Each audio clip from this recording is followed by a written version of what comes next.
कपड़े खोलकर नहाने वाले व्यक्ति जरूर देखें यह वीडियो। दोस्तों, स्नान हर किसी की दिनचर्या का हिस्सा है। सर्दी हो या गर्मी, हर कोई बिना नहाए कोई अच्छा काम नहीं करता है। सुबह सुबह स्नान कर लेने से तन की सफाई के साथ साथ दिन की शुरुआत के लिए ऊर्जा भी मिलती है। लेकिन कई बार हम कपड़े हटाकर निर्वस्त्र होकर नहाते हैं, जिसका हमें बड़ा खामियाजा उठाना पड़ सकता है। अब आपके मन में भी सवाल उठ रहा होगा कि आखिर ऐसा क्यों, तो चलिए हम आपको बताते हैं। दरअसल इसके पीछे धार्मिक कारण छुपा हुआ है। शास्त्रों में उल्लेख है कि मनुष्य को कभी भी निर्वस्त्र होकर नहीं नहाना चाहिए। ऐसा करने से हमें कई चीजों का सामना करना पड़ सकता है। हमारे शास्त्रों में कई ऐसी बातें लिखी हैं, जिनका पालन हम सदियों से करते चले आ रहे हैं। इनके पालन से घर में सुख समृद्धि बनी रहती है। स्नान को लेकर भी ऐसा ही उल्लेख शास्त्रों में है। आपने अक्सर घर के बड़ों को ऐसा कहते सुना होगा कि कभी भी स्नान बिना कपड़ों के यानी निर्वस्त्र नहीं करना चाहिए। अगर हम पौराणिक कथाओं की बात करें तो निर्वस्त्र स्नान की मनाही का एक सबसे बड़ा कारण कृष्ण जी के समय से जुड़ा है। पौराणिक कथाओं के अनुसार एक बार जब गोपिकाएं सरोवर में स्नान कर रही थी और वो निर्वस्त्र थी, उस समय बाल कृष्ण ने गोपियों के सभी वस्त्र छिपा दिए।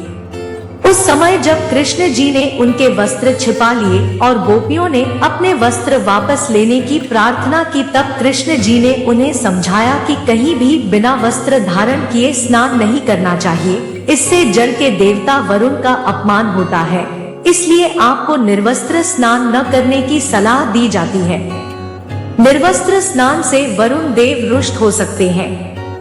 अगर आप नहाते समय यह सोचते हैं कि बंद कमरे में कोई आपको नहीं देख रहा है, तो ऐसा गलत है, क्योंकि ईश्वर आपको हर स्थान पर देखते हैं। यदि आप निर्वस्त्र होकर स्नान कर रहे हैं, तो ये मुख्य रूप से जल के देवता वरुण का अपमान करने जैसा होता है। निर्वस्त्र स्नान से आपको पाप लग सकता है और आर्थिक और शारीरिक नुकसान पहुंच सकते हैं। यदि आप निर्वस्त्र स्नान करते हैं तो आपके शरीर में नकारात्मक ऊर्जा प्रवेश करती है और आपकी मानसिकता भी नकारात्मक हो सकती है।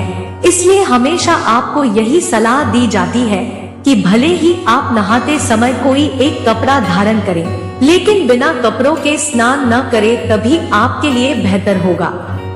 निर्वस्त्र स्नान से शरीर की नकारात्मक ऊर्जा शरीर से बाहर निकल सकती है और इसका प्रभाव आपके शरीर के साथ मन मस्तिष्क में भी होता है। निर्वस्त्र स्नान से पितृ दोष लग सकता है। गरुड़ पुराण के अनुसार जब आप स्नान करते हैं, तब आपके पितर यानी मृत पूर्वज आपके आसपास मौजूद होते हैं। यदि आप निर्वस्त्र स्नान करते हैं तो आपको पितृ दोष लग सकता है। ऐसे स्नान करने से आपके पितरों को तृप्ति नहीं मिलती है और ये घर में पितृ दोष का कारण बन सकता है और वस्त्रों से गिरने वाले जल को ग्रहण करते हैं, जिनसे उनकी तृप्ति होती है। निर्वस्त्र स्नान करने से पितर अतृप्त होकर नाराज होते हैं, जिनसे व्यक्ति का तेज, बल, धन और सुख नष्ट होता है। इसलिए कभी भी निर्वस्त्र होकर स्नान नहीं करना चाहिए। पद्म पुराण के अनुसार नहाने वाला पानी पूर्वजों के हिस्से जाता है और निर्वस्त्र होकर नहाने से इसे पितरों के समक्ष बिना कपड़ों के नहाना माना जाता है। निर्वस्त्र स्नान से माता लक्ष्मी होती है नाराज। शास्त्रों में ऐसी मान्यता है कि यदि कोई निर्वस्त्र स्नान करता है तो माता लक्ष्मी उससे रूठ सकती है। इससे आपकी कुंडली में धन हानि के योग बन सकते हैं और आपकी आर्थिक स्थिति खराब होती है।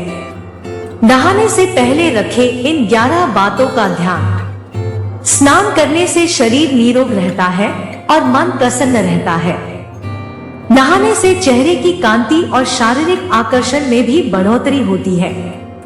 अगर इस नित्य कर्म के दौरान कुछ बातों का ध्यान रखा जाए तो आध्यात्मिक नजरिए से भी ज्यादा लाभ पाया जा सकता है। एक, स्नान करने के बाद लोग शुद्ध होकर पूजा पाठ, जप आदि सारे काम करने के योग्य बनते हैं, इसलिए सुबह को ही स्नान कर लेना चाहिए। 2, शास्त्रों में कहा गया है कि स्नान करने से इन 10 गुणों की प्राप्ति होती है। रूप, तेज, बल, पवित्रता, आयु, आरोग्य, निर्लोभता। 2 स्वप्न का नाश, तप और मेधा। 3 लक्ष्मी, धन, पुष्टि व आरोग्य, स्वास्थ्य। चाहने वालों को हर मौसम में और हर दिन स्नान करना चाहिए। 4 शास्त्रों में कहा गया है कि सुबह स्नान करने से पाप का नाश होता है और पुण्य मिलता है। ऐसा कहा गया है कि सुबह नहाने वालों के पास भूत प्रेत आदि नहीं फटकते हैं, इसलिए सुबह स्नान करना ही उचित है। 5 बीमारी की हालत में सिर के नीचे से ही स्नान करना चाहिए। गीले कपड़े से शरीर पोंछ लेना भी एक तरह का स्नान ही कहा गया है। 6 सुबह की लालिमा छाने से पहले ही स्नान लेना श्रेष्ठ माना गया है।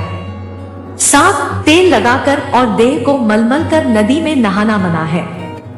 इसकी जगह नदी से बाहर निकलकर तट पर ही शरीर साफ करके तब नदी में डुबकी लगाना उचित है।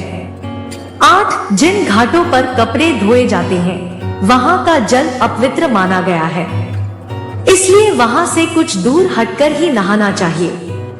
9 नदी की धारा की ओर या सूर्य की ओर मुंह करके नहाना चाहिए।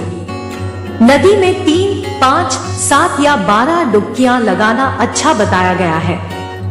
10 पवित्र नदियों में कपड़े निचोड़ने की मनाही है। नदी में किसी तरह की गंदगी नहीं बहानी चाहिए। 11 किस स्रोत का पानी ज्यादा बढ़िया होता है, इस बारे में भी शास्त्रों में जिक्र मिलता है। कुएं की तुलना में झरने का पानी, झरने से ज्यादा नदी का पानी, नदी के पानी से किसी तीर्थ का जल, तीर्थ के जल से गंगा जल अधिक श्रेष्ठ माना गया है। दोस्तों, वीडियो को लाइक करें और शेयर करें तथा चैनल को सब्सक्राइब करना ना भूलें। धन्यवाद।